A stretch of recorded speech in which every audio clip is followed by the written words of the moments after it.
Hi. Thank you to Pen and Sword Publishers for sending me a copy of Judith Arnopp's How to Dress Like a Tudor for review.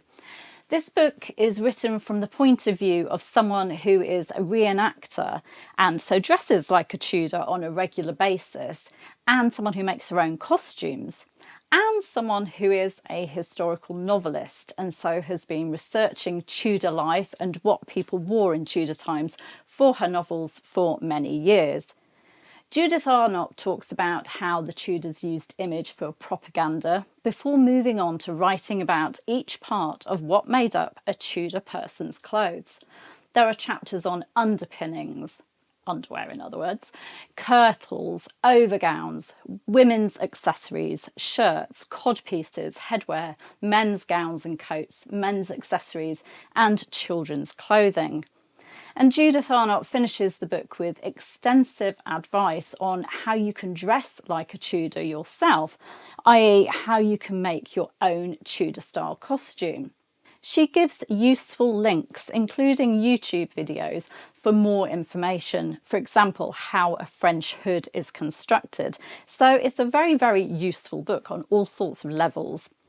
Now, I can't comment on just how helpful the book is for making your own Tudor-style garments, as I have to admit that I know next to nothing about sewing, but I did find it really interesting, and it's well illustrated as well with portraits from the period and the author's own photos of reenactors and the stages of dressmaking. I'm just going to show you actually. So it's got some coloured plates in the middle of sort of portraits. Just flip through.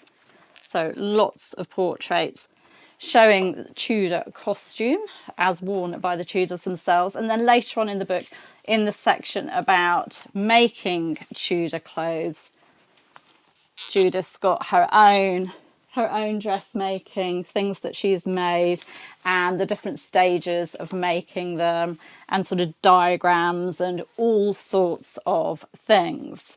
Now, my only tiny criticism, and it really is tiny, of this book, is that I found sometimes the portraits or illustrations, particularly in the first half of the book, didn't go with what was being discussed. So you have like portraits amongst the text, and they just didn't go with what was being discussed at the time. It would have been helpful to have more of a, as you can see in figure whatever number, but I think that's actually more a layout issue than the author's fault, and it didn't detract from the book for me. The book also includes notes and a full bibliography for those who want to read more on the subject. All in all, Judith's book, How to Dress Like a Tudor, is an excellent read for anyone interested in what Tudor people wore, and for people starting out reenacting or going to Ren fairs. I'd highly recommend it, and I'd also highly recommend Judith Arnopp's novels. They are fab reads. I've got quite a few of them and I love them. So there you go, that's How to Dress Like a Tudor by Judith Arnopp, published by Pen and Sword.